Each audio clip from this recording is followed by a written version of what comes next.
जय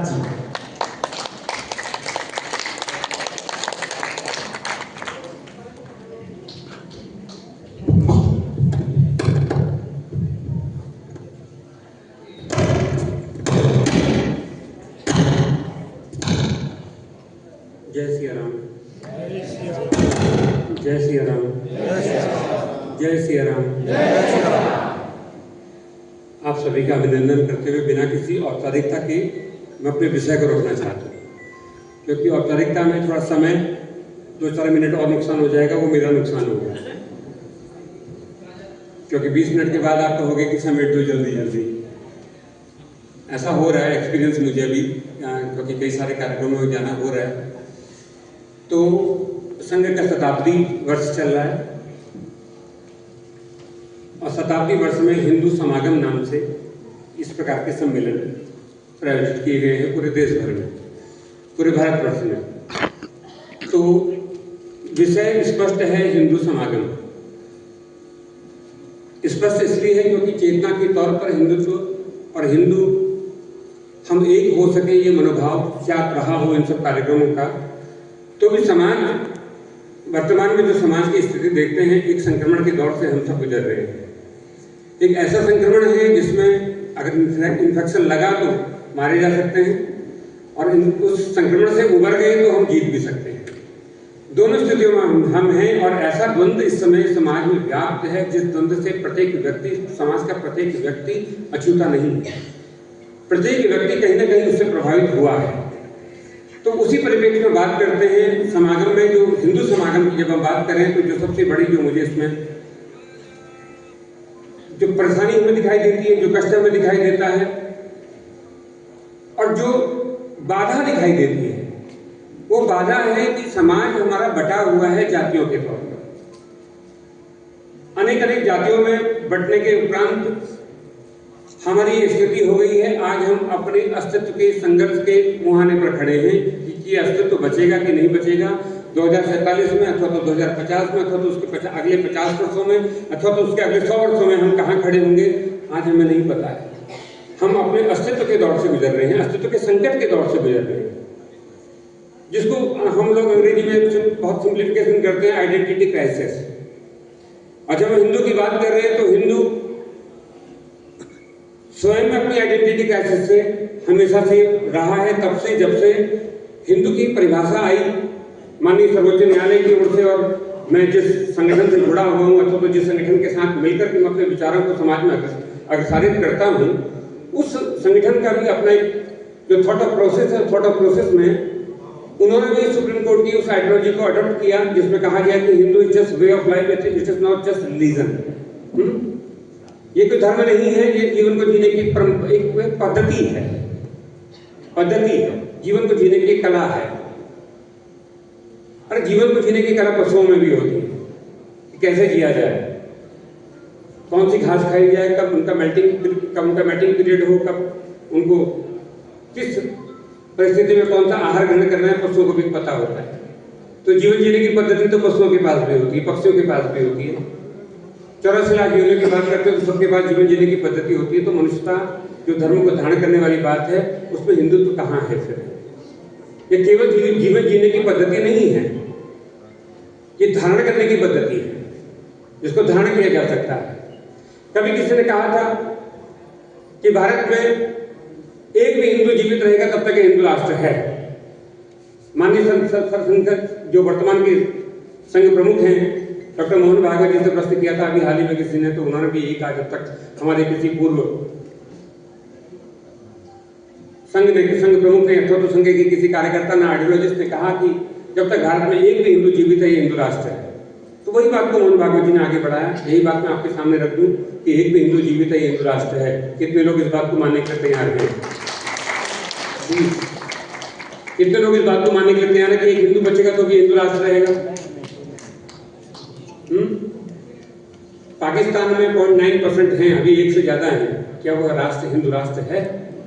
बांग्लादेश में less than 6% हैं, क्या वो हिंदू राष्ट्र है? अफगानिस्तान में लगभग 0% के आसपास है, 0.3% हिंदू वहां पर बचे हुए ओबीसी की कम्युनिटी के तौर पर, क्या वो हिंदू राष्ट्र है?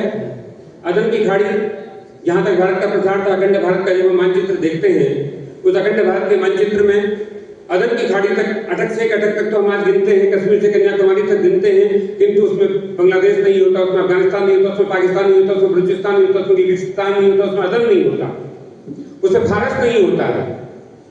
क्या वहां लोग नहीं हैं? लोग हैं।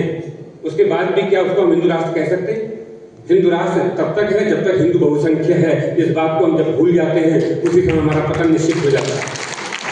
तो हम एक हिंदू की कल्पना क्यों करें कि हिंदू जीवित रहेगा तो हिंदू राष्ट्र रहेगा? नहीं रहेगा। हम अगर 30% में आ गए, उस दिन हिंदू राष्ट्र नहीं रहेगा। आज भी देखिए ना, जहां जहां डेमोग्राफी के रूप में भारत के ही अनेक प्रांत देखिए, केरला से लेकर के पूर्वोत्तर के प्रांतों को देखिए, सिक्किम, मणिपुर, मेघालय, नागालैंड, जहां पर हिंदू बाहुल्य नहीं है, जहां पर लेस देन 2% की आबादी हो गई है पूर्वोत्तरों में, मणिपुर में, मेघालय में 2% से कम आबादी हो गई हिंदुओं की, तो क्या वहां पर हम ऐसे ही नारा लगा सकते हैं जैसे जान का? कोई कुकी आकर के आपकी गर्दन काट देगा, आपको खबर भी नहीं लगेगी। वहां जो हिंदू, अभी देखिए ना, इतना मणिपुर का इतना ज्वलंत उदाहरण हमारे सामने है, मैतेई हिंदू समाज है, मैतेई समाज। उस मैतेई समाज को वहां कितने राइट्स हैं? उतने ही राइट्स हैं जितने की कॉन्स्टिट्यूशन में एक सवर्ण को मिले हैं, बस। और सवर्ण के बाद कितने राइट्स हैं? आप सोच समझ सकते हैं एक बात को। और कुकी है कौन? जो विदेश से आए हैं, जो म्यांमार से आए हैं, जो चाइना से आए हैं, जिनको वहां पर इन्वाइटेड किया गया, उस समाज को हमने आज वहां पर उनको सारे राइट दे दिए, जनजाति का, ट्राइब्स का राइट दे दिया, सारे राइट दे दिए। जो वहां की मूल जाति थी मैतेई समाज, आज वहां अपने अस्तित्व के लिए संघर्ष कर रहा है, वहां हिंदू अपने लिए संघर्ष कर रहा है। तो मैं इस बात को मानने के लिए तैयार नहीं हूं कि एक हिंदू बचेगा, हिंदू राष्ट्र रहेगा। मैं तो एक बात कहता हूं, जिस दिन 30% हो जाएगा, उस दिन भी हिंदू कहलाने लायक नहीं रहेगा। तो हमें उस स्थिति तक आना नहीं है। फिर इस स्थिति तक हम आए क्यों है? देखिए, पिछले 200 वर्षों से भारत एक युद्ध झेल रहा है, और उस युद्ध का नाम है नरेटिव वॉर। हम नरेटिव वॉर, एक नया शब्द आपके सामने लेकर के आए हूं, यदि भी कई लोग शायद उससे परिचित होंगे। प्रत्यक्ष युद्ध नहीं हो रहा है, यहाँ कोई अस्त्र शस्त्र तो और बंदूकें नहीं निकल रही है, किंतु नरेटिव के तहत मारा जा रहा है, खत्म किया जा रहा है। और जेनोसाइड केवल व्यक्ति का नहीं होता है, जेनोसाइड होता है इस नरेटिव वॉर के तहत। जो जेनोसाइड होता है वो संस्कृति का, सभ्यता का, रीति का, रिवाजों का, रवायतों का, परंपराओं का जेनोसाइड होता है। कश्मीर में केवल हिंदू नहीं मरा, वहां की रीति रिवाज, रवायतें, परंपराएं मिट गई। मालाबार में मोपला पड़ी, कभी वीर सावरकर का उपन्यास मोपला। मालाबार में पूरे के पूरा ब्राह्मण, एक पूरा वर्ग मिटा दिया गया वहां का। और वहां मालाबार में आज केवल मछली का व्यापार होता है, उसके अलावा कोई दूसरा व्यापार नहीं होता। वहां पर हिंदू आइडेंटिटी खत्म हो गई। वीर सावरकर को उदाहरण दे रहा हूं, मेरा अपना वो नहीं है। सोचिए जरा सी, तो नैरेटिव का वॉर हम तब से झेल रहे हैं जब मोपला हुआ था, जब नवाखाली हुआ था भारत में। ये वर्तमान की बात कर रहा हूं, पिछले 60-70 सालों, 80 सालों में जो हुआ है, सन 46 के बाद जो भारत में हुआ है, पिछले 60 सालों की बात कर रहा हूं। और मैं 200 साल तक आपको ले जाना चाहता हूं। क्यों? क्योंकि जिस जाति भेद के कारण हम अशक्य हो गए, शक्तिहीन हो गए, उस जाति, ये जाति का कॉन्सेप्ट भारत में आया कहां से? वो भी जो जाति मानवीकरण में जो प्रयोग की जाती है, मनुष्यों के लिए जो प्रयोग की जाती है, वो जाति भारत का आइडिया ही नहीं है, भारत का थॉट ही नहीं है, भारत का चिंतन ही नहीं है जाति। किसी भी वैदिक काव्य में, वेद में, उपनिषदों में, पुराणों में, धर्मग्रंथों में, हमारे न्याय, निरुक्त, छंद, कल्प, व्याकरण, ज्योतिष, सांख्य, किसी भी दर्शन की किसी विधा में जाति शब्द का कहीं पर भी उल्लेख मनुष्यों के लिए नहीं हुआ। और सोचिए, हमारे दिमाग में कितना नैरेटिव भर दिया गया कि देखो जाति तो हमारे वहां 5000 साल से चली आ रही है, जाति 5000 साल से चली आ रही है। और जब 5000 साल कहते हैं तो ऋग्वेद को मिटा देते, कहते हैं तो 1200 AD पूर्व का है। बात करते हैं जाति शास्त्रों में चली आ रही 5000 सालों से, लेकिन हमारे मस्तिष्क में डाला गया, हाँ धर्मग्रंथों में लिखा होगा कहीं, और हमने धर्मग्रंथ पढ़ने बंद कर दिए। कौन से धर्मग्रंथ में लिखा है जाति? दुर्गा सप्तशती के तंत्रोक्त सूक्तम में या देवी सर्वभूतेषु जाति रूपेण संस्थिता नमस्तस्यै नमस्तस्यै नमस्तस्यै नमो नमः कहकर के एक बार जाति शब्द का प्रयोग आता है। और वहां पर भी जाति शब्द का प्रयोग किसी वास्तविक धर्माचार्य से, जिनको धर्म की वास्तविक समझ है, इनके पास केवल शब्दार्थ नहीं है, भावार्थ, तत्वार्थ, गूढ़ार्थ, परार्थ है, ऐसे किसी विद्वान के पास बैठ करके आप जाति का अर्थ पूछते तो वहां पर जाति का एक ही अर्थ होता है, वंशवेद, वंश वृक्ष। और यहां ऐसा कौन व्यक्ति है समाज का, कौन व्यक्ति, किसी भी वर्ण का हो, कौन ऐसा व्यक्ति है जिसको अपने वंश परंपरा का गर्व न हो? बताइए ना, यहाँ समाज में जितने लोग बैठे हैं इसमें से कौन ऐसा व्यक्ति जिसको अपनी वंश की परंपरा में गर्व न हो? तो जाति का अर्थ वंश वृक्ष के रूप में होता था। भारत में वैदिक परंपराओं में जहां पर भी जाति शब्द का प्रयोग आया वो स्पीसीज नहीं है, वो जूलॉजी बॉटनी का नोमेनक्लेचर स्पीसीज नहीं है। जाति का जो आइडिया आया है वो पाश्चात्य देशों से आया है। और औपनिवेशिक काल में, जिस समय यहाँ पर ब्रिटिशर्स का राज्य स्थापित हुआ, औपनिवेशिक काल में भारत में जाति आरोपित की गई, इसका आरोपण हुआ। और इसका एक उदाहरण को, लेटेस्ट उदाहरण को, लगभग भारत जब आजाद हुआ उससे 100 साल पहले की घटना बता रहा हूँ आपको। उससे 100 साल पहले ऑस्ट्रेलिया का एक मैं संविधान पढ़ा था ऑस्ट्रेलिया का, तो उसमें 100 साल पहले वहां पर जाति का प्रयोग हुआ। हाफ कास्ट, हाफ कास्ट किसके लिए कहा गया पता है आपको? जो गोरे नहीं थे, जो ब्लैकिश थे, जो काले लोग थे। और आज भी एज इट इज ऑस्ट्रेलिया के संविधान में, उसके कानून में हाफ कास्ट शब्द का प्रयोग होता है। जो ब्लैकिश लोग हैं, जो काले लोग हैं, रंगभेद के अनुसार कास्ट शब्द का प्रयोग आज भी ब्रिटिशर्स करते हैं, उसको हाफ कास्ट कहते हैं। अमेरिका में ब्लैक इंडियंस, जो वहां की मूल जाति थी, उसको आज भी अमेरिका का संविधान, जब मैंने पढ़ा अमेरिका का कॉन्स्टिट्यूशन, तो उसमें लिखा गया हाफ कास्ट किसके लिए? ब्लैकिश लोगों के लिए। और अभी 2 साल जो बाइडेन जब वहां के राष्ट्रपति थे तो वहां पर एक मूवमेंट भी चला, ब्लैक लाइफ मैटर्स। हम भारत में कब कहेंगे कि हिंदू लाइफ मैटर्स? वहां तो एक पूरा हुजूम चल पड़ा, ब्लैक लाइफ मैटर्स, क्योंकि उनको संविधान कहता है हाफ कास्ट। और हमारे वहां वो आरोपण हुआ कास्ट के रूप में। अब पहली बार भारत में ये कास्ट शब्द मानवीकृतकरण के रूप में प्रयोग हुआ 1901 में। 1901 में 1853 में पहली बार जनगणना हुई भारत में। 1901 में दूसरी बार जब जनगणना हुई तो वो जनगणना हुई कास्ट बेस्ड। पहली बार भारत में जो जाति की जनगणना शुरू हुई 1901 में, जिसके लिए आज विपक्ष चिल्लाते रहते हैं, राहुल गांधी चिल्लाते रहते हैं। और अब तो सरकार ने भी मान लिया कि भैया जाति की जनगणना होनी चाहिए। बिहार से शुरू हुआ और कर्नाटक से शुरू हुआ, और उसके बाद राहुल गांधी ने उठाया और मोदी सरकार ने उसको मान लिया कि जाति की जनगणना होनी शुरू हुई। पहली बार हुई 1901 में। और HS. Risley was the commissioner that time. HS. Risley के नेतृत्व में जाति की जनगणना हुई पहली बार भारत में। और जब जनगणना पूरी हो गई तो एच.एस. रिस्ले ने समाज के सामने जनगणना को रखा और डाटा रखते हुए कहा ये 3 कौन है? Upper caste. पहली बार अपर कास्ट शब्द का प्रयोग हुआ। हमारे वहाँ 4 वर्ण होते थे, इसमें कोई अपर नहीं होता था, कोई लोअर नहीं होता था, कोई उच्च नहीं होता था, कोई निम्न नहीं होता था, और पूरी जाति ही सवर्ण होती थी। यहाँ सवर्ण का अर्थ केवल ब्राह्मण क्षत्रिय वैश्य नहीं है। भारतीय परंपरा में सवर्ण का अर्थ ब्राह्मण क्षत्रिय वैश्य के साथ शूद्र भी है, क्योंकि सब अपने अपने वर्ण में है। सवर्ण का अर्थ क्या होता है? अपने वर्ण में स्थिर होना। तो पहली बार 1901 में एच.एस. रिस्ले ने 3 जातियों को कहा कि ये अपर कास्ट है। 3 का नाम लिया, ब्राह्मण क्षत्रिय वैश्य का, और एक को क्या कहा? उसको नाम दिया द सरप्रेस्ड क्लास। उसको शूद्र नहीं कहा, उसको क्या कहा? सरप्रेस्ड क्लास। प्लीज समझिएगा नैरेटिव कैसे बिल्डअप हुआ है।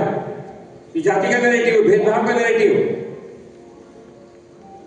उसको कहा सरप्रेस्ड क्लास। तो उस समय एच.एस. से उस समय के बुद्धिजीवी ने पूछा, कोई होगा कोई नमन किसने वहां पर तक भी पूछा उसने कि ये आपने 3 वर्णों को अपर कास्ट क्यों कहा? ये उच्च वर्ण कैसे हो गए? तो वो कहता है कि आपकी मनुस्मृति ऐसा कहती है इसलिए हमने ऐसा कहा। तो उसमें पूछा गया मनुस्मृति में कौन सा मंत्र, कौन सा प्रश्न, कौन सा श्लोक कहता है? कोई उत्तर नहीं आया। और मजे की बात देखिए, 2026 में आज खड़े हैं, आज तक मनुस्मृति को कोट करने वाले उत्तर नहीं दे पाए। आज तक उत्तर नहीं मिला कि मनुस्मृति के कौन से मंत्र में, कौन से श्लोक में ये जाति शब्द का प्रयोग हुआ कि 3 उच्च वर्ण है, ये 1 निम्न वर्ण है। किसी श्लोक में नहीं लिखा है, लेकिन हमारे पास भरा गया, देखो मनुस्मृति कहती है। और उस नैरेटिव के तहत मनुस्मृति जलाई जाती है, जलाई जा रही है। 1930 में 1930 में जलाई गई और 1930 से आज तक चला आ रहा है। पुणे में पहली बार जलाना हुआ। अब जेएनयू में हर वर्ष महोत्सव होता है मनुस्मृति जलाने। और हमारे बीच में कभी भी कोई व्यक्ति उठ करके खड़ा नहीं होता कि मनुस्मृति में कहाँ लिखा है। कहीं नहीं लिखा जाति पर। तो 3 को कहा अपर कास्ट, 1 को कहा सरप्रेस्ड क्लास। और यही सरप्रेस्ड क्लास 1932 में very first time in Indian history in front of Lothian committee doctor B.R. Ambedkar quote Dalit word for suppressed class. 1932 में पहली बार दलित शब्द का प्रयोग हुआ। 1932 में पहली बार भारत में दलित शब्द का प्रयोग हुआ। और आज देखिए कितना व्यापक है कि राजनीति में दलित ही छाया है, समाज में दलित ही छाया है। पहली बार प्रयोग हुआ 1932 में। मैं प्रोवोक कर रहा हूं आपको पढ़ने के लिए। पढ़े लिखे तो सब हैं। हम बार बार एक बात कहते हैं कि पढ़े लिखे सब हैं, लेकिन कुपढ़ है, सुपढ़ नहीं है। कुपढ़ के होना क्या होता है? केवल उदर निमित्तम साधन प्राप्त कर लेना। पेट भरने के लिए पढ़ाई कर लेना, बस नौकरी लगी, व्यापार चला, बात खत्म हो गई, हमारा अध्ययन समाप्त हो गया। हम बार बार वामपंथी लेफ्टिस्ट विचारधारा को कोसते रहते हैं, मैं फिर भी उनको उनकी वाहवाही करता हूँ क्योंकि वो पढ़ते हैं। नैरेटिव बनाने के लिए पढ़ना पड़ता है उनको, तो नैरेटिव तोड़ने के लिए तो पढ़ना पड़ेगा ना। तो दलित शब्द का प्रयोग हुआ कब? पहली बार 1932 में सर्वोच्चन कमेटी के सामने, और 1935 में यही दलित जो शब्द का प्रयोग हुआ डॉक्टर बी आर अम्बेडकर के द्वारा। तो 1932 में उन्होंने 17 जातियों का उल्लेख किया था, पहली बार 17 जातियों का उल्लेख किया। 1935 में आते आते वो जातियां हो गई 429, और 2026 में वो जातियां हो गई 4786, और उपजातियां मिला दे तो 10,000 हो गई। महाराज बांटा ही जा रहा है हमको, बांटा ही जा रहा है हमको, बांटा ही जा रहा है हमको, बांट ही रहे हमको, और हम चेत नहीं रहे कि बांटने के लिए, केवल राज करने के लिए, सत्ता सुख प्राप्त करने के लिए हमें बांटा जा रहा है। और सत्ता सुख भी नहीं, मजे की बात देखिए, जो हिंदुवाद की राजनीति करते हैं, अर्थात जो हिंदुनिष्ठ हैं, जो धर्मनिष्ठ हैं, जो राष्ट्रभक्त हैं, वो भी उस नैरेटिव में फंसे हैं जो नैरेटिव ईसाइयों के द्वारा फैलाया गया और कहा गया। ये सरप्लस क्लास कौन है? 1932 में बी आर अम्बेडकर से पूछा कि सरप्लस क्लास कौन है, लोचन कमेटी ने कहा, तो उसमें डॉक्टर बी आर अम्बेडकर ने उत्तर दिया उनके सामने। आप कहते हैं कि वो सरप्लस क्लास वो है जिनको मंदिरों में नहीं जाने दिया जाता था। मैं कोट कर रहा हूँ 1932 लोचन कमेटी के सामने बी आर अम्बेडकर का दिया गया वक्तव्य, इनको मंदिरों में नहीं जाने दिया जाता था। अब भारत में मंदिरों में नहीं जाने दिया जाता था, ये दूसरा नैरेटिव बिल्डअप हुआ 1932 में। दूसरा नैरेटिव, मंदिरों में नहीं जाने दिया जाता था। हाँ, समाज में विघटन तो होता ही है। मान लिया कई लोगों ने, हम में से कई लोगों ने मान लिया कि नहीं, समाज का एक वर्ण खड़ा हो गया कि इसमें मंदिर में ये नहीं जाएंगे, वो नहीं जाएंगे, वो बात की बात है, वो बात की बात है। वो संक्रमण का जो हमें प्रभाव पड़ा है उसका एक परिणाम है बस। किंतु पहली बार ये नैरेटिव बना कि मंदिरों में नहीं जाने दिया जाता था। अच्छा, किनको नहीं जाने दिया जाता, किसने नहीं जाने दिया, इस पर कभी हमने बात नहीं करी। 1800 में एक घटना घटी थी भारत में। अंग्रेजों ने विचार किया कि भारत में इतने आक्रमण हुए, लगभग 700 वर्षों का मुस्लिमों का आक्रमण हुआ। सन 712 से शुरू हुआ, 712 मीर कासिम से शुरू होकर के 1526 में बाबर तक, फिर बाबर के बाद तो फिर अब समझते हैं 1857 तक मुगलिया साम्राज्य भारत के कई प्रांतों में रहा, पूरे भारत में नहीं रहा। इस नैरेटिव को भी दिमाग से हटाइएगा। ये हीन ग्रंथि है हमारे, कि हमारे पर मुगलों ने राज किया, हमारे पर ब्रिटिश राज किया, ये भी हीन ग्रंथि है। हमारे पर किसी मुसलमान ने कभी राज नहीं किया। छोटा सा दिल्ली से लगा हुआ थोड़ा अवध प्रांत, थोड़ा सा राजपूताने में कुछ इलाके, इसके अलावा कहाँ पहुंचे? वहां महाराणा प्रताप से लेकर के सब उदय सिंह तक विरोध करने के लिए खड़े थे।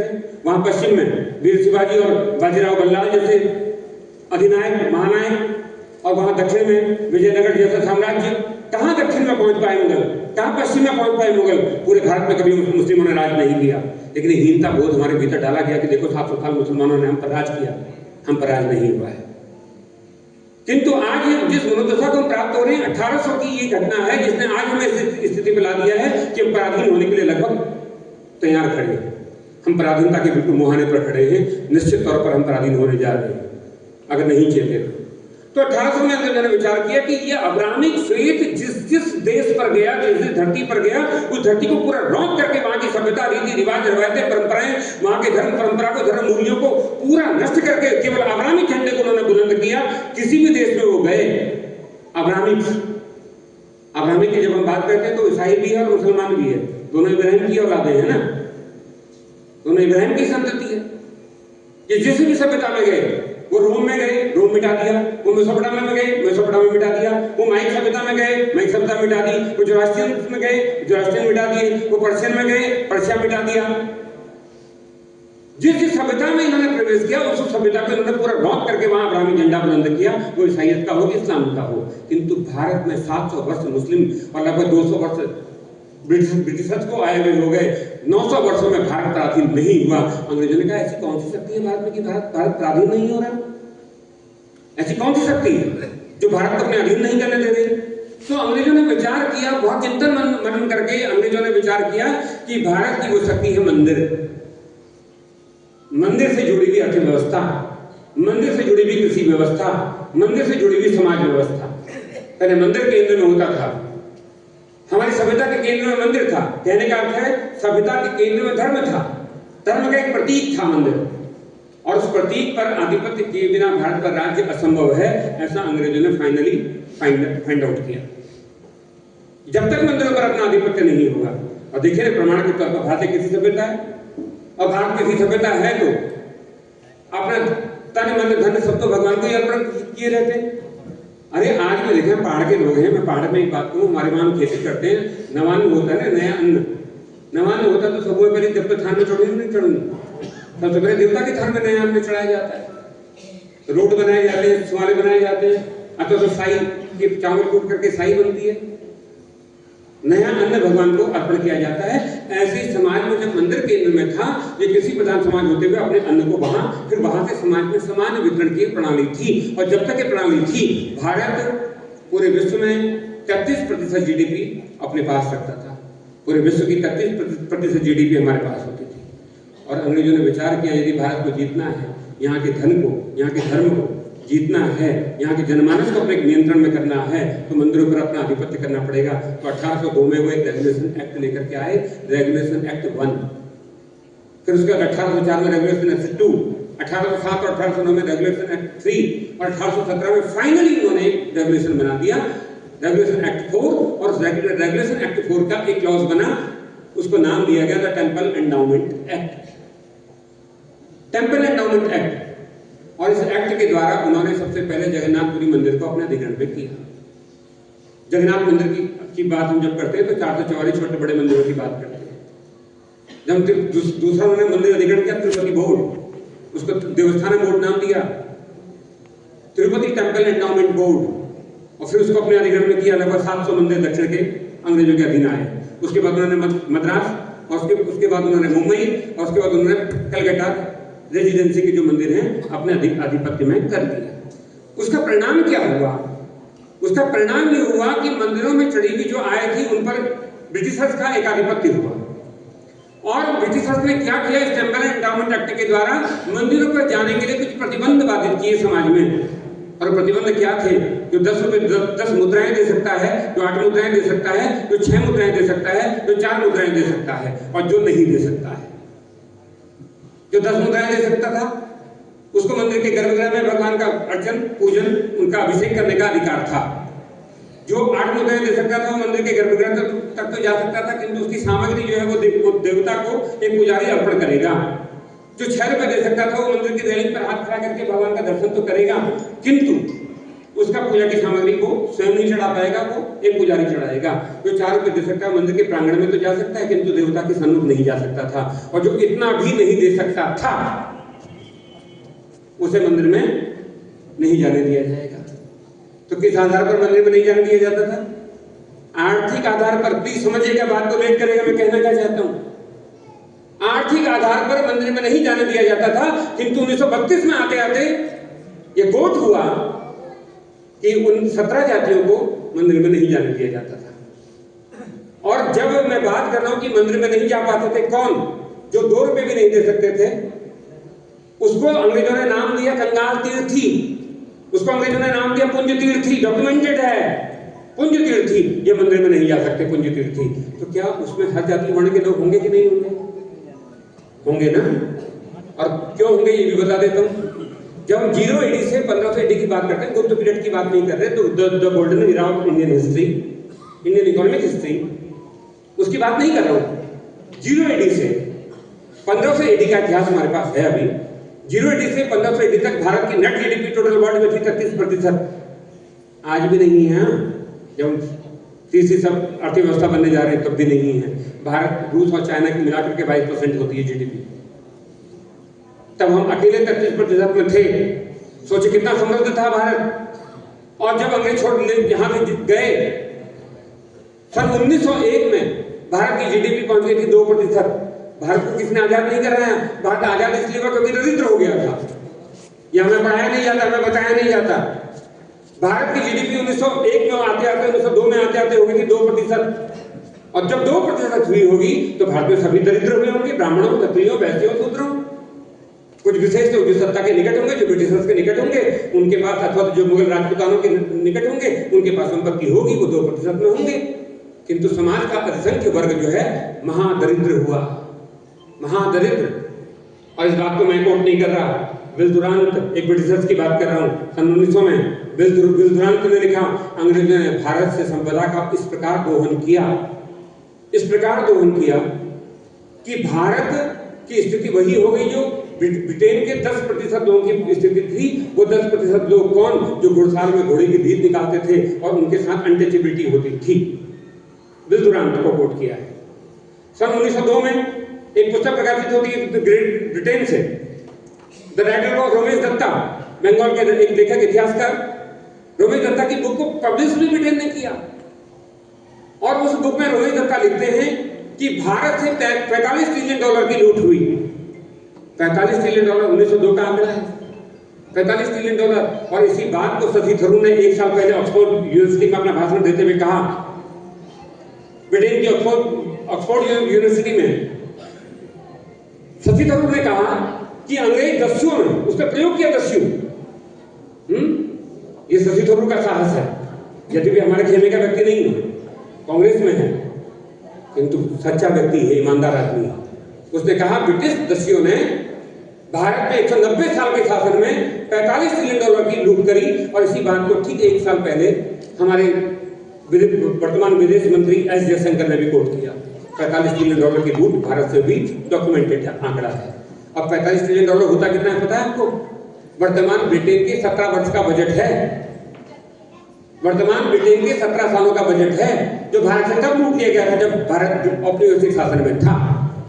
तो भारत दरिद्र हुआ, और दरिद्र हुआ तो प्रत्येक वर्ण ही दरिद्र हुआ। और प्रत्येक वर्ण में अनेक लोगों के पास वो सामर्थ्य नहीं थी कि वो 2 रुपए देकर के मंदिर में जा सकते, मंदिर के भीतर प्रवेश कर सकते। उनको मंदिर से वंचित कर दिया गया। और 1932 में आते आते जिनको मंदिर में जाने से वंचित किया गया, ये सरप्लस क्लास दलित कहलाया है। ये सरप्लस क्लास दलित कहलाया है। तो यहाँ जाति के आधार पर मंदिर नहीं जाने दिया जाता था। ये नैरेटिव बिल्कुल असत्य है। और आज जो राजनीति कर रहे जाति की, वो उदाहरण देते सदियों से हम पर अत्याचार हुए, हमारा शोषण हुआ। किसने पूछा कितने सदियों में भी, कितनी सदियों से? तो डाटा देते 5000 सालों से, 5000 सालों से शोषण हुआ।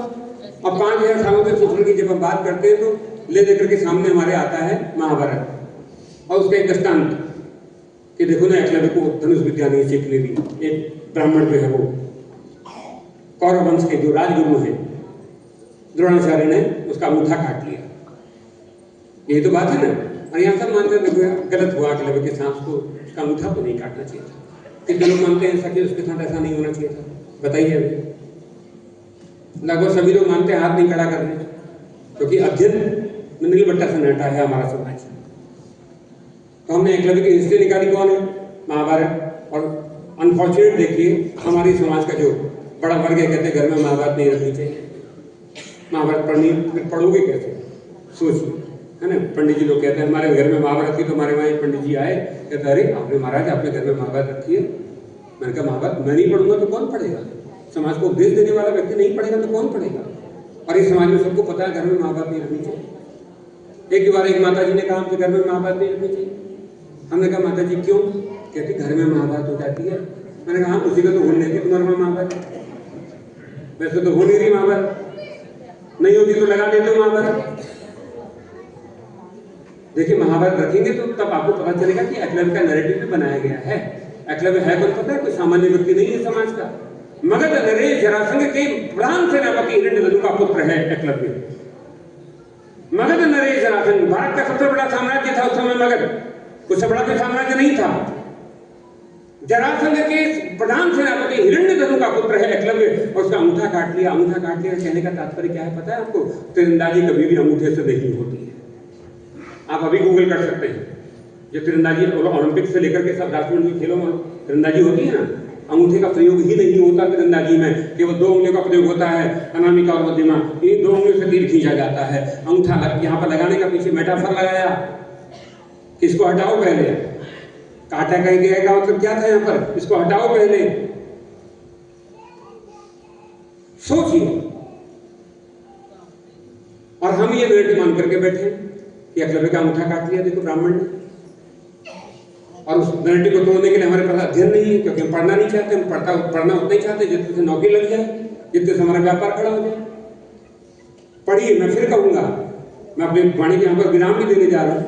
मैं फिर कहूंगा कि पढ़िए, मैं प्रोवोक कर रहा हूँ आपको, पढ़िए, बिना पढ़े आप जीत नहीं पाएंगे इस युद्ध को। जो स्थिति आज हो गई है पाकिस्तान में, अफगानिस्तान में, बांग्लादेश में। दूसरी बात पढ़िए तो साथ साथ ये भी कहिए कि धर्म प्रथम, ये अपना भीतर का विचार को प्रमुख केंद्र में रखिए कि धर्म प्रथम, राष्ट्र द्वितीय, व्यक्ति तृतीय। इस बात को अपने भीतर गांठ बांध करके रख लीजिए। धर्म प्रथम रहेगा तो ही राष्ट्र रहेगा, अन्यथा राष्ट्र कहीं है ही नहीं। राष्ट्र जैसी कोई कल्पना बेमानी नहीं। अफगानिस्तान में भी तो है ना, पाकिस्तान में था, कभी न कभी वहां हिंदू थे, क्या हुआ? धर्म सेकंड हो गया, व्यक्ति मिट गया, राष्ट्र चला गया। तो धर्म प्रथम, इस विचार को अपने केंद्र में रखिए कि धर्म द्वितीय, संभव ही नहीं कि द्वितीय हो सके। तो धर्म प्रथम अपने भीतर एक विचार रखिए और पढ़िए, हिस्ट्री को, थोड़ा इतिहास को पढ़िए। हाँ, यद्यपि आप इतिहास को कोट करेंगे तो आप पुराणों को कोट करेंगे, वेदों को कोट करेंगे, और हम सांगोपांग भी अध्ययन करें तो देखते हैं कि इतिहास हमारे वहां तो वंशावली के रूप में, त्रैतावली के रूप में, ईशानु चरित्र के रूप में, वंशानु चरित्र के रूप में, राजाओं के चरित्र से लेकर के समाज के चरित्र तक पुराण हमें पूरी की पूरी हिस्ट्री एक पूरा ऑर्डर देते हैं। किंतु ये भी एक नैरेटिव बिल्डअप किया गया कि ये तो पौगापंथ है, ये तो पंडितों की लिखी हुई कपोल कल्पनाएं हैं। किंतु, और ये बात भी हमारे भीतर डाली गई, सन 1700 में एक लेखक हुआ अंग्रेजों का, उसका नाम है जॉन मिल। इसकी किताब को जो कोट करते हैं ना वर्तमान के जो वामपंथी लेखक है, जो नैरेटिव थॉट ऑफ प्रोसेस से निकले हुए हिस्टोरियंस हैं हमारे, रोमिला ठाकुर, इरफान हाबी, Vipin Chandra, narrative thought of process से निकले हैं इतिहासकार। यहाँ तक कि उसी इतिहासकार में त्रुटि करने के लिए बात करूंगी तो बाल गंगाधर तिलक जैसा व्यक्ति भी उस प्रभाव में आ जाता है। उसने कहा, उसने एक बुक लिखी the history of British India. उसकी एक बुक है, उसका नाम है, बड़ी प्रसिद्ध बुक है, the history of British India. और मजे की बात है कि वो कभी भारत नहीं आया, ब्रिटेन में बैठ करके किताब लिख दी गई, और उस किताब का नाम है the history of British India. और ब्रिटिश इंडिया में उसने भारत का उदाहरण देते हुए कहा कि भारत तो कपोल कल्पनाओं का देश है, नंगे साधु संतों का देश है, भिखारियों का देश है, सांप सपेरों का देश है, वासना प्रधान। यहाँ पर देखो मंदिरों में वासना की मूर्तियां बनी है, ये तो बादशाह जैसे ऋषियों का देश है। ये विल दुरांत ने लिखा, और उसी की बात को उसके जॉन मिल, और उसके बाद वामपंथी विचारकों ने इस बात को उठाया और भारत से जो पुराणों को एक साजिश के तहत हटा दिया गया कि इतिहास में कभी कोट न हो सके, एक साजिश के तहत। और वहीं हम देखते हैं जब हिस्टोरियंस ईसाइयत का इतिहास लिख रहे थे अथवा तो इस्लाम का इतिहास लिखा जा रहा था, तो उन्होंने बड़े खुले मन से कोट किया बाइबल को, पाक कुरान को। यहाँ तक कि जब ग्रीक हिस्ट्री लिखी जा रही थी, आज भी जो वर्तमान में ग्रीक हिस्ट्री हमें प्राप्त होती है, उसमें लिखा गया एक कविता का ग्रंथ है बड़ा, ओडिसी। उसको कोट करने में कोई भी पाश्चात्य इतिहासकार अथवा तो हमारा ग्रीक वामपंथी नैरेटिव थॉट प्रोसेस से निकला हुआ इतिहासकार शर्मिंदा महसूस नहीं करता। किंतु हमारे वहाँ यदि कोई पुराण को कोट कर दे तो कहते हैं अरे पौगापंथ है। आप अपनी चीजों पर गर्व करिए, अपने इतिहास पर गर्व करिए, अपने पुराणों, अपनी वेद संस्कृति पर, ऋषि परंपराओं पर, अपने परिवार की मूल्य परंपराओं पर गर्व करिए। उसके बिना जब तक हमें ये गौरव का भान नहीं होगा कि हम किस जाति से आते हैं, तब तक हम जीत नहीं पाएंगे। हमें अपना गौरव बोध होना चाहिए, और जब तक गौरव बोध नहीं होगा, हिंदुत्व का बोध नहीं होगा। जब तक गौरव बोध नहीं होगा अपने पूर्वजों पर, यही पहाड़ के लोगों से बात करूं, क्योंकि ऑडियंस ही है लगभग, पहाड़ के लोगों से बात करूं, आप लोग सामान्य हो क्या? आपके पूर्वज सामान्य थे क्या? यहाँ की कोई मूल जाति नहीं है। जितने लोग यहाँ पर बैठे प्राय, उसमें से अधिकांश लोग यहाँ की मूल जाति में नहीं आते। कोल की राजखस के अंदर यहाँ की मूल जातियां थी पहाड़ की हमारे। यहाँ ब्राह्मण क्षत्रिय वैसे कहाँ से आए? कहाँ से आए? कोई महाराष्ट्र से आया, कोई दक्षिण से आया, कोई पश्चिम से आया, कोई राजस्थान से आया, कोई उत्तर प्रदेश कन्नौज से आया, यहाँ से बाहर से आए हैं। क्यों आए? क्योंकि मुगलों ने धर्म ग्रंथों को जलाना शुरू कर दिया, धार्मिकों को मारना शुरू कर दिया, यज्ञोपवीत खंडित होने शुरू हो गए, स्त्रियों का शील भंग होना शुरू हो गया, अनेक प्रकार से स्त्रियों को बलात्कार करके उनकी मंडियां लगाई जाने लगी। तो अपनी कुल परंपरा से लेकर के अपनी धर्म परंपरा को बचाने के लिए अपनी छाती पर धर्म ग्रंथ लेकर के हमारे पूर्वज यहाँ पर आए हैं। उन्होंने कोई जमीन का टुकड़ा लेकर के नहीं आए, कोई संपदा अपने सर पर उठा करके नहीं ले आए। अपनी छाती पर छोटे छोटे बच्चे और अपनी छाती पर धर्म ग्रंथों को यहाँ पे चिपटा करके लाने वाली जाति, महान जाति यहाँ पर विराजमान है मेरे सामने। तो साधन नहीं, ये त्याग धर्म के लिए त्याग था, ये त्याग परिवार की स्त्रियों की मान मर्यादा के लिए त्याग था। ये त्याग वंश परंपरा, कुल परंपरा, जाति परंपरा, देश परंपरा, राष्ट्र परंपरा के लिए त्याग था। इतना त्याग करने वाले पूर्वजों की परंपरा में आज हम देखते हैं संस्कारों का किस प्रकार पतन हो रहा है।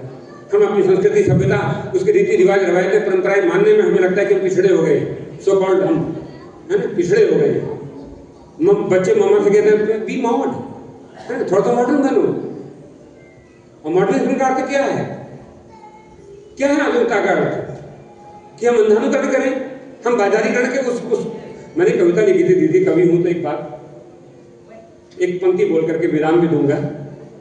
प्रेम पर एक कविता थी, और when I was in college, DSB campus Nainital, I think so in BSc second year, I wrote this poem. कल्पनाएं प्रेम की, संवेदनाएं प्रेम की, विज्ञापनों में आगे सारी रचनाएं प्रेम की। कल्पनाएं प्रेम की, संवेदनाएं प्रेम की, विज्ञापनों में आगे सारी रचनाएं प्रेम की। थे गीत वंशी नवीन कहेगे, क्या क्या नहीं भोगे सहे, है नष्ट हुआ कैसा ईंधन समय की भट्टियों में। हम समय की भट्टियों में नष्ट हो गया है हमारा ईंधन, समय की भट्टियों में।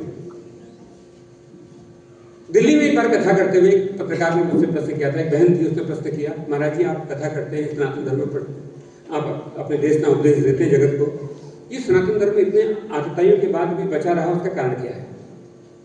आपको कोई मूल कारण देखते हैं? तो मैंने कहा एक ही मूल कारण था, परिवार व्यवस्था। जो आज तक हम बचे हुए हैं ना, परिवार व्यवस्था के कारण बचे हैं। ये परिवार व्यवस्था और ये हम सबका दायित्व है। यदि लोकतंत्र में देखो ना, संख्या बल गिना जाता है, परिवार बल गिना जाता है। लोकतंत्र तभी तक है जब तक संख्या बल है, परिवार बल है, परिवार बचे रहे। और आज हम वर्तमान में देख रहे परिवार की क्या स्थिति हो गई। सोचिए, सास ससुर नहीं चाहिए, न्यूक्लियर फैमिली हम बात करने लगे। जो सो कॉल्ड मॉड है ना, वो न्यूक्लियर फैमिली की बात करने लगे। न्यूक्लियर फैमिली में भी पति और पत्नी, बच्चा चाहिए 5, 7, 10 साल के बाद, एक बच्चा चाहिए, ठीक है, कोई मेडिकल हो कंडीशन हो तो ठीक भी है, किंतु एक बच्चे पर मार है। और उसमें भी अब तो ये स्थिति होगी महाराज कि एक बच्चा भी नहीं चाहिए। अब तो हम अपने बच्चों से सुन रहे हैं, एक बच्चा भी नहीं चाहिए। इस स्थिति, इसी समाज हमारा आ गया है। अब पुणे में हम थे तो वहां पर अखबार में एक मटमोनी छपा था दीदी, पढ़ते ही मन से साफ निकला कि इस कन्या का विवाह कभी न हो, क्योंकि जिस घर में जाएगी उस घर को बर्बाद कर देगी। क्यों दिया साफ पता है आपको? क्योंकि उस विज्ञापन में था कि इसके लिए योग्य वर चाहिए, वर की इनकम इतनी जीरो में होनी चाहिए, और एक कंडीशन लगी थी कि माता पिता नहीं चाहिए, सास ससुर नहीं होनी चाहिए, है ना, सास ससुर नहीं चाहिए। तो सोचिए, परिवार में माता पिता के बिना परिवार कैसा परिवार होगा? ये परिवार हमारा बल था, संयुक्त परिवार हमारा बल था, हम एकजुट थे परिवार के रूप में। अब परिवार विखंडित होते चले गए, और अब ऐसी स्थिति आ गई कि माता पिता को भी छोड़ करके हम न्यूक्लियर, और न्यूक्लियर में भी सिंगुलर में आ गए। उसके बाद भी छोड़िए, अभी देखो ना, उत्तराखंड में एक यूनिफॉर्म सिविल कोड लागू हुआ है, सरकार की जय हो, यूनिफॉर्म सिविल कोड। और जब हमने उसे पढ़ा तो पढ़ करके नीलबट्टा सन्नाटा हाथ आया। हाथ क्या है कि उसमें लिविंग को जो है वो संवैधानिक मान्यता मिल गई, लिविंग रिलेशनशिप को संवैधानिक मान्यता दी। आर्टिकल 377 लागू हो गया भारत में, आर्टिकल 497 लागू हो गया भारत में, 497 समलैंगिक विवाह भारत में लागू हो गया। और हमें खबर नहीं, हमारे समाज को खबर ही नहीं कि हम पर ये एक पाश्चात्य विचारधारा से आरोपित किया गया, ये पाश्चात्य विचारधारा जहां पर समलैंगिक विवाह होते हैं। सोचिए, और हमारे परिवार में कहीं कभी चेतना का वो उत्कर्ष नहीं दिखाई देता कि जाकर के सामने आकर के विरोध करे सरकार का, हमारी न्यायिक व्यवस्था का कोई विरोध करे, कोई लेख लेके जाए। इनके कान में थोड़ी जू रह गई, लेकिन हमारे वहां तो हमारे स्वयं के कान में जू नहीं रहेगी, तो हम किसको चेताएंगे, किसको जागरण करेंगे कि वो हिंदू राष्ट्र बनेगा, हिंदू राष्ट्र बनेगा। नारा लगाने से हिंदू राष्ट्र नहीं बन सकता। और मुझे कहने में कोई संकोच नहीं है, हमारी धार्मिक पीठें, व्यास पीठें भी नारेबाजी में संलग्न हो गई है, वो भी नारेबाजी कर रही है, हिंदू राष्ट्र बनेगा, हिंदू राष्ट्र बनेगा। कैसे बनेगा? हमारे पास कोई आइडिया नहीं है हिंदू राष्ट्र कैसे बनेगा। हमारे पास कोई ड्राइंग नहीं है कि इस रास्ते से चल करके हिंदू राष्ट्र बनेगा। राष्ट्र बनेगा तभी जब हम चेतना के स्तर पर, अध्ययन के स्तर पर हम नैरेटिव को तोड़ने की सामर्थ्य रखेंगे, अपना नैरेटिव बनाएंगे जो सनातन का नैरेटिव होगा। धर्म की जय हो तो हम कह देते हैं, अधर्म की जय हो, अधर्म की पराजय हो भी हम कहते हैं, है ना, अधर्म का नाश हो। किंतु धर्म की जय पहले रखने के बजाय पहले अधर्म का नाश हो, ये जीवन में आए तभी धर्म की जय हो सकती है। पहले अधर्म का नाश हो तो भी धर्म की जय होगी। ये दूसरे नंबर पर रखा गया।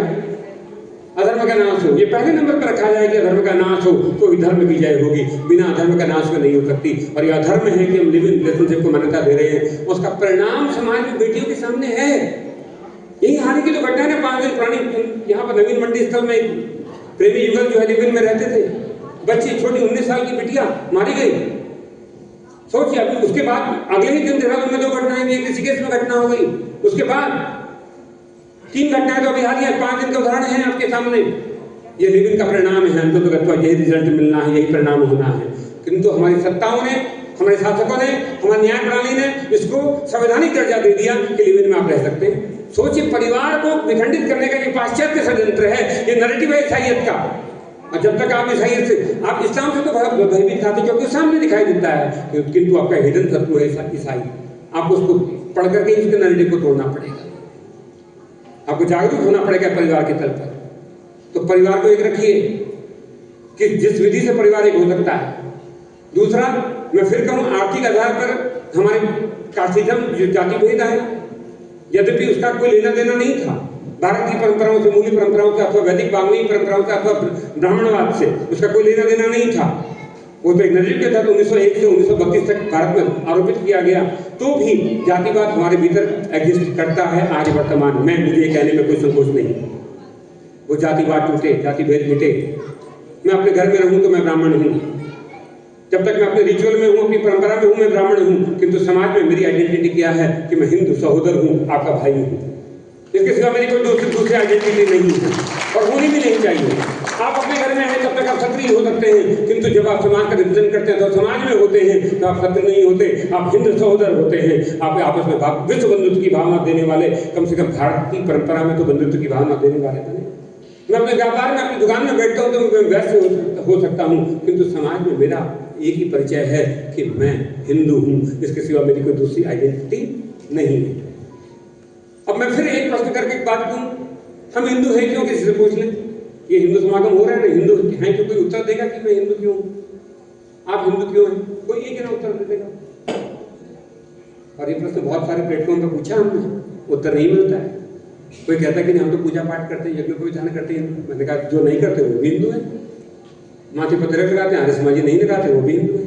हम मूर्ति पूजा करते हैं इसलिए हिंदू है। आर्य समाज का भारत में अनेक परंपराएं हैं जो नहीं मानती, निरंकारी मत से लेकर के अनेक मत है यहाँ पर जो नहीं मानते, जो निराकार ब्रह्म की उपासना करते हैं। तो क्या वो हिंदू नहीं है? तो हम हिंदू क्यों हैं? सुप्रीम कोर्ट ने कहा it is just way of life, एक प्रकार की जीवन पद्धति है, इसलिए हम हिंदू हैं। नहीं, हम हिंदू क्यों हैं? ये कौन सा भाव है जो हमें जोड़ करके रखता है?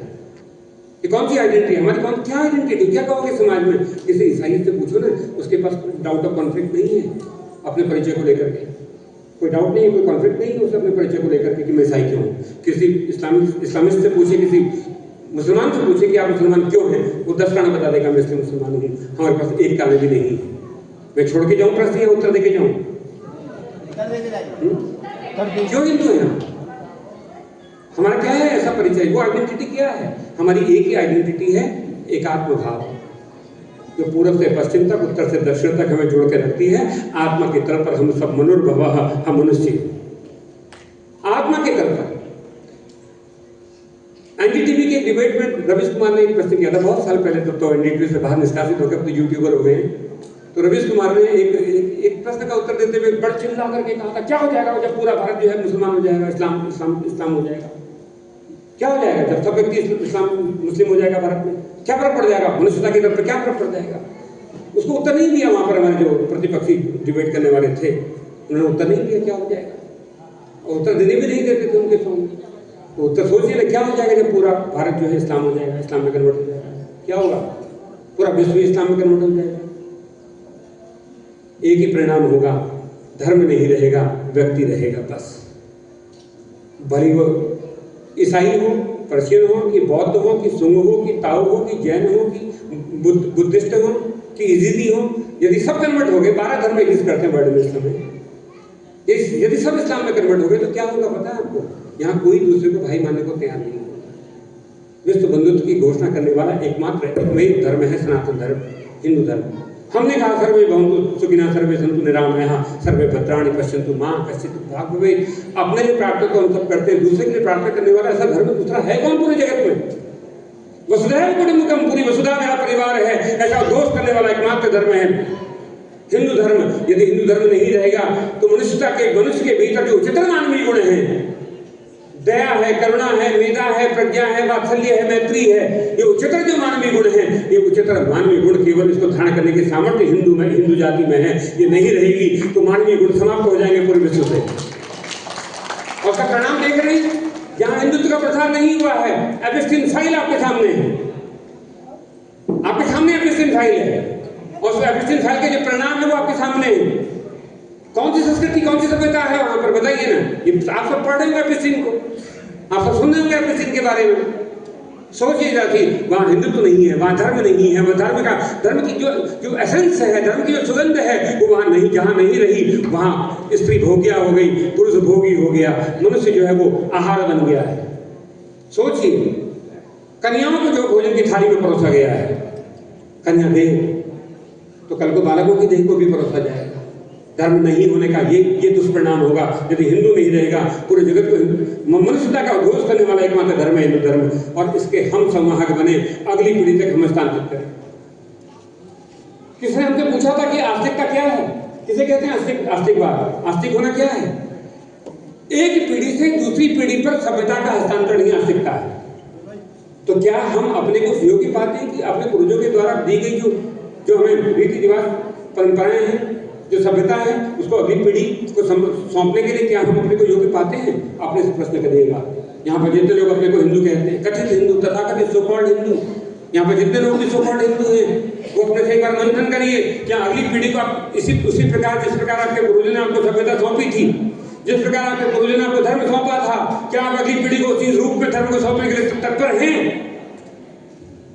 बताइए ना, कितने लोग ईमानदारी से कह सकते हैं, निष्ठा से कह सकते हैं कि हम अगली पीढ़ी को वही सौंप रहे जो हमारे पूर्वजों ने सौंपा था? अगली पीढ़ी को क्या सौंप रही है माँ? मैं बात कहूँ माँ, उसकी बात इसलिए कर रहा हूँ क्योंकि माँ संस्कृति की संवाहक होती है, विचारों की संवाहक होती है, वो परंपरा की संवाहक है। उसी की बेटी जो है वो शादी करने जाती है, प्री वेडिंग शूट्स होते हैं, प्री वेडिंग शूट्स होते हैं, और माँ ही अपने स्टेटस पर लगाई घूम रही है, बेटी तो यहाँ गई है प्री वेडिंग शूट्स के। सोचिए अगली पीढ़ी को क्या सौंप रहे हैं? पिता क्या अपने बच्चे को सौंप रहे हैं वो पूर्वजों की जो थाती है? और फिर हम हिंदू समागम करने जा रहे हैं। किस हिंदू समाज को? मैं सोचिए ना, इस भाव के साथ कि ये दृढ़ भाव हमारे भीतर बना रहे, जागरण का भाव बना रहे। विवेकानंद ने 1893 में एक मंत्र बोला था, ईशावास्य उपनिषद का मंत्र उद्घोष किया पूरे जगत के सामने, उत्तिष्ठ जागृत प्राप्त वरानी बोलता। ईशावास्य उपनिषद को कोट किया था विवेकानंद ने। हम उपनिषद पढ़ेंगे तो ही तो कोट करेंगे ना। उत्तिष्ठ जागृत प्राप्त वरानी बोलता है, इसका अर्थ क्या होता है? उठो, जागो, अपने बोध को प्राप्त करो। बोध क्या है? कि तुम पांडे नहीं, पंडित नहीं, तिवारी नहीं, तुम वैश्य नहीं, तुम शूद्र नहीं हो, तुम मनुष्य हो। वेद कहता है मनुर्भवः। यहाँ तुम्हें सब कोई कहेगा हम क्रिश्चियन बने, हम मुस्लिम बने, हम सिख बने, एकमात्र भारतीय सनातनी खाती परंपरा है जो कहती है मनुर्भवः, तुम मनुष्य बनो, उठो, जागो, अपने बोध को प्राप्त करो, तुम महान पुरुषों की महान संतति हो, साधारण नहीं हो, साधारण नहीं हो। तुम्हें कभी न कभी बानर बन करके भगवान राम के साथ सहयोगी बन करके आतताई लंका पर आक्रमण करके आतताई सत्ता को उखाड़ फेंका था। तुम्हें न कभी भगवान श्री कृष्ण की बांसुरी की तान सुनते सुनते उनके सुदर्शन का आह्वान करते करते तुमने कभी जरासंध जैसे आतताई को नष्ट किया था। तुम महान संतति हो। समर्थ गुरु रामदास के कहने पर जागृत होने वाली चेतना, वीर शिवाजी तुम ही हो, इसके सिवा कोई दूसरा नहीं है। ये बोध जिस समय हमारे भीतर जागेगा, संसार में किसी सभ्यता के भीतर का साहस नहीं है जो हम पर शासन कर सके, जो हम पर राज्य स्थापित कर सके। यहाँ किसी की बात का सामर्थ्य नहीं जो हमें पराजित कर सके। इस भाव के साथ अपनी वाणी को विराम देता हूँ। जय सिया राम, जय श्री राम, जय श्री राम।